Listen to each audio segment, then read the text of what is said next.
Movie के starting में सन 1673 का सीन दिखाया जाता है, जिसमें एक फैमिली को दिखाया गया है। उनमें एक हस्बैंड और वाइफ और उनके 2 बच्चे होते हैं। वो लोग अपनी लाइफ में बहुत खुश होते हैं। उनमें से एक बच्चे को दिखाया जाता है जो कि एकदम अकेला होता है और वो अपनी माँ को ढूंढ रहा होता है। माँ को ढूंढते ढूंढते वो एक नदी के पास चला जाता है, जहाँ पर वो देखता है कि उसकी मदर उसके बड़े भाई को नदी में डुबो के मार रही होती है। बच्चा ये सब देखकर बहुत डर जाता है और वहाँ से भागने की कोशिश करता है, पर उसकी मदर उसका पीछा करते हुए उसे पकड़कर ले जाती है। इसके बाद सन 1973 को लॉस एंजलिस को दिखाया जाता है। यहाँ पर एना नाम की औरत को दिखाया जाता है, जो कि अपने 2 बच्चे क्रिस और समंथा के साथ रह रही होती है। वो अपनी लाइफ अकेले ही गुजार रही होती है, क्योंकि एना के हस्बैंड एक पुलिस ऑफिसर होते हैं पर उनकी डेथ हो गई रहती है। एना पूरे घर को अकेले ही चलाती है।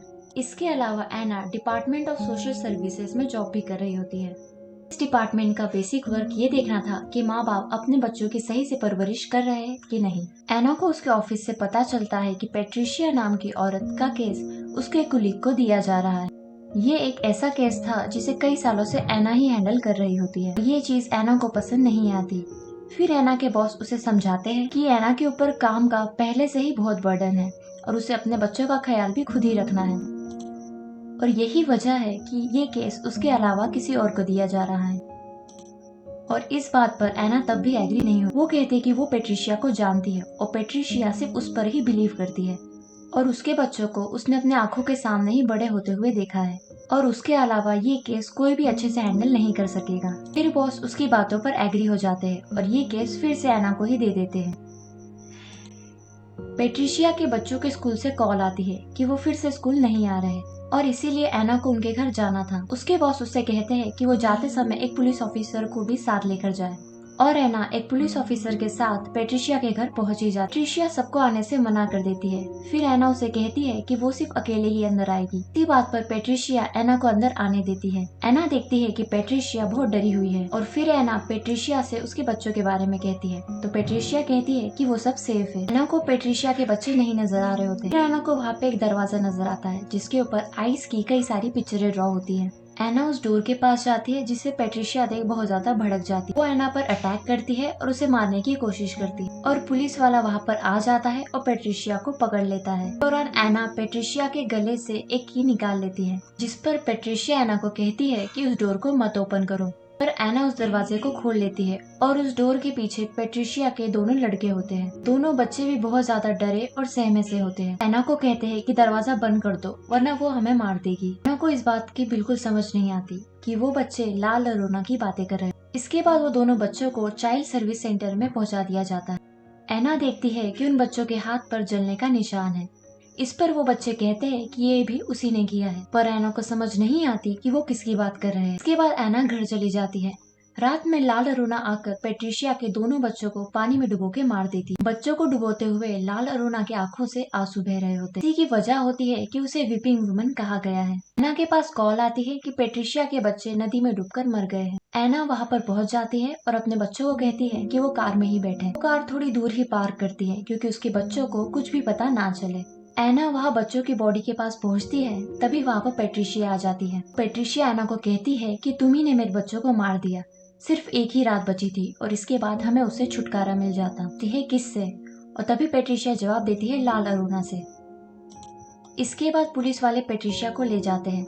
बाहर कार में समंथा सो जाती है और क्रिस जाग रहा होता है। क्रिस चुपके से गाड़ी में से निकल जाता है और वही बच्चों को देखने निकल पड़ता है। इसी दौरान क्रिस को वहाँ पर किसी के रोने की आवाज आती है। ये कोई नहीं बल्कि लाल लरोना होती है, जो कि क्रिस को अपने पास बुला रही होती है। तभी अचानक वो गायब हो जाती है और आकर क्रिस के सामने खड़ी हो जाती है और उसका हाथ पकड़ लेती है, जिस कारण क्रिस का हाथ जल जाता है और इसके हाथ पर भी वैसा ही निशान आ जाता है जलने का, जैसे कि पेट्रिशिया के बच्चों के हाथ पर था। काफी डर जाता है और आकर कार में तुरंत बैठ जाता है, पर लाल अरोना वहाँ पर पहुँच जाती है और क्रिस को डराना शुरू कर देती है। गाड़ी में घुसने की भी कोशिश करती है, पर क्रिस गाड़ी को लॉक कर देती है। वहाँ पर एना आ जाती है और उन्हें घर लेकर जाती है। अगली सुबह एना चर्च जाती है, जहाँ पर उसे एक विच डॉक्टर राफेल ओलिवेरा नजर आते हैं और वो अपने जादुई वर्ड से लोगों का ट्रीटमेंट कर रहे होते हैं। एना फादर से लाल अरोना के बारे में पूछती है और फादर लाल अरोना के बारे में सब कुछ बता देते हैं। समंथा जो कि अपने घर में खेल रही होती है, उसे वहाँ पर लाल अरोना नजर आती है। लाल अरोना समंथा का हाथ भी पकड़कर उसे कर्ज बना देती है। और समंथा के हाथ पर भी जलने का वो निशान बन जाता है। एना घर आ जाती है और वो देखती है कि समंथा बहुत ज्यादा डरी हुई है।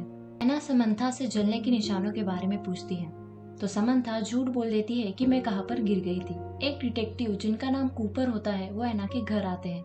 कूपर ये एना के हस्बैंड के फ्रेंड होते हैं। कूपर बताते हैं कि पुलिस वालों को पेट्रिशिया पर ही शक है कि उसी ने अपने बच्चों को मारा है, लेकिन पेट्रिशिया और उसके गवाहों का कहना है कि मर्डर के समय पेट्रिशिया फुल टाइम चर्च में ही थी। ऊपर एना को एक फाइल देते हैं जैसे कि पेट्रिशिया के केस में वो थोड़ी सी जानकारी ले सके। फिर हम रफेल को देखते हैं जो कि पेट्रिशिया के घर में होते हैं और लाल अरोना के आंसुओं को कलेक्ट कर रहे होते हैं। रात में एना पेट्रिशिया की फाइल देख रही होती है और उसे वहाँ पर किसी के होने का एहसास हो रहा होता है, तो वो देखती है कि क्रिस नींद में चल रहा होता है।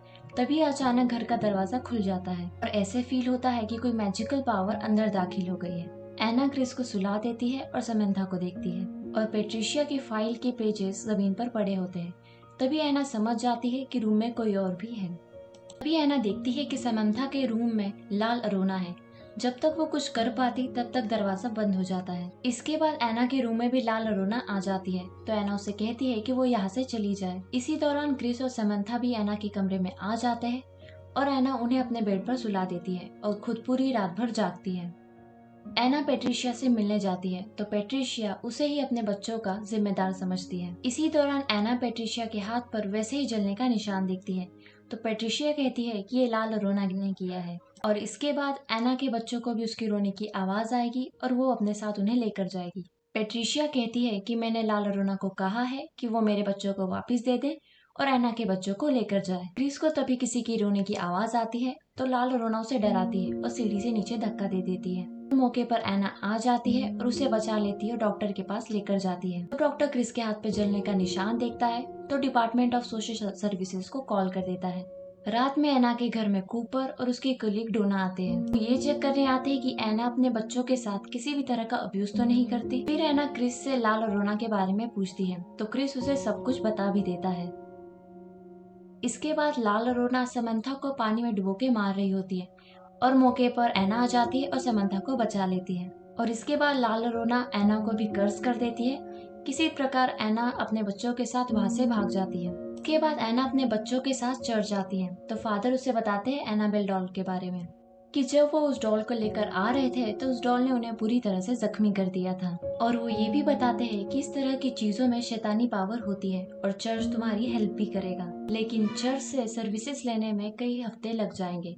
पर एना के पास इतना समय बिल्कुल भी नहीं था और फादर एना को रफेल के पास जाने का कहते हैं। एना अपने बच्चों के साथ रफेल के पास चली जाती है। पहले तो उन्हें मना कर देते हैं पर बच्चों के खातिर वो ये करने के लिए तैयार हो जाते हैं। रफेल अपने साथ इस प्रोसेस में जो जो चीजें इस्तेमाल होती है वो सब अपने साथ लेकर जाते हैं और अपने मैजिकल वर्ड्स और अंडे की मदद से वो ये पता लगाते हैं कि यहाँ पर कोई मैजिकल पावर या इविल पावर है कि नहीं। और जब उन अंडों को फोड़ा जाता है तो वो सब अंडे काले निकलते हैं, जो इस बात का प्रतीक है कि वहाँ पर कोई मैजिकल पावर जरूर है। रफेल अपनी मैजिकल वर्ड्स से सारे घर को बांध देते हैं और जैसे कि रात होने वाली थी तो लाल अरोना की ताकतें बढ़ने वाली थी।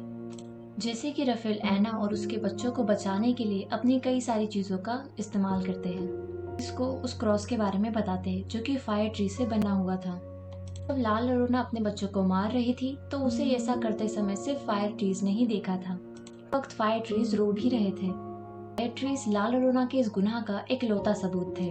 इसके सामने लाल अरोना की सारी ताकतें फीकी पड़ जाएगी। कहते हैं कि लाल अरोना एक बहुत ही ज्यादा ताकतवर शैतान है और इसके खिलाफ हम सबको मिलकर लड़ना पड़ेगा।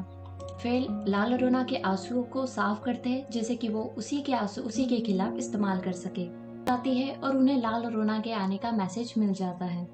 एना को और उसके बच्चों को एक कैंडल्स के घेरे में रखते हैं। तभी लाल अरोना को छींक आती है और उसके शैतानी पावर की वजह से सारी कैंडल्स बुझ जाती है। लाल अरोना सबसे पहले एना पर अटैक करती है और उसके बाद वो क्रिस पर अटैक करती है।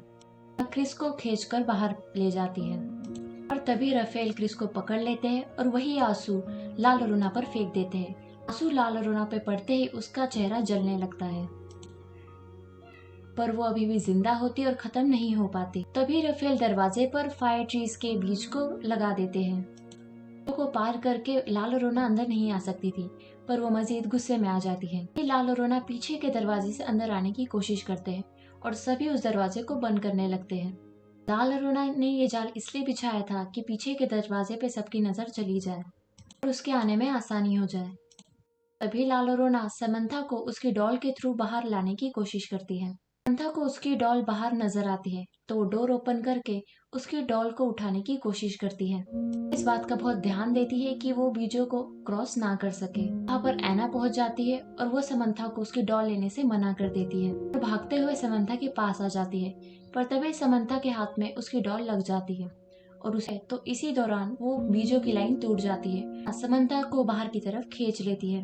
दरवाजा खुद ब खुद बंद हो जाता है। रोना समंथा को पानी में डुबो के मारने की कोशिश करती है, पर ऐना आ जाती है और पानी में कूद जाती है और समंथा को बचाने की कोशिश करती है। ऐसे ही ऐना समंथा को बचाने के लिए उसके तरफ मुड़ती है तो रोना ऐना पर भी अटैक कर देती है। फिर रफेल भी वहाँ पर पहुँच जाते हैं और वो स्विमिंग पूल को अपने मंत्रों की मदद से शिफाफ कर देते हैं, जैसे लाल और रोना को उस स्विमिंग पूल से निकलना पड़ता है।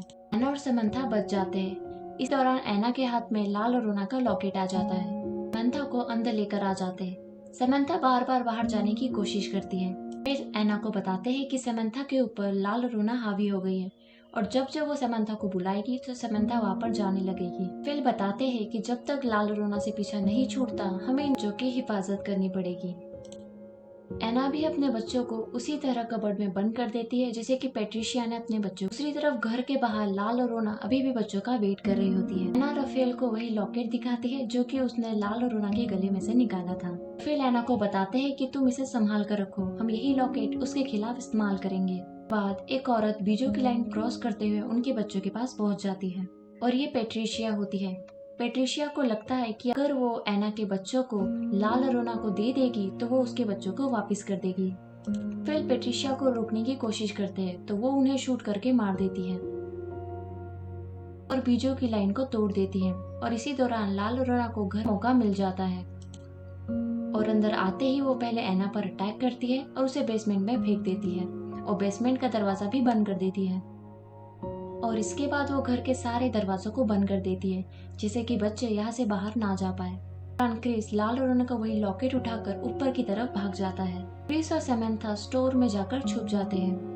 लाल और रोना उनका पीछा करते हुए वहाँ पर पहुँच जाती है। रोना उन्हें मारने ही वाली होती है लेकिन क्रिस उसे उसका लॉकेट दिखा देता है। लॉकेट क्रिस के हाथ में देखते ही लाल और रोना अचानक से एक नॉर्मल लेडी बन जाती है। रोना को वो लॉकेट उसके बच्चों ने दिया था और वो क्रिस को अपने बच्चों जैसा छूने लगती है और वो रोने लगती है। ट्रिशिया को भी उसकी गलती का एहसास हो जाता है।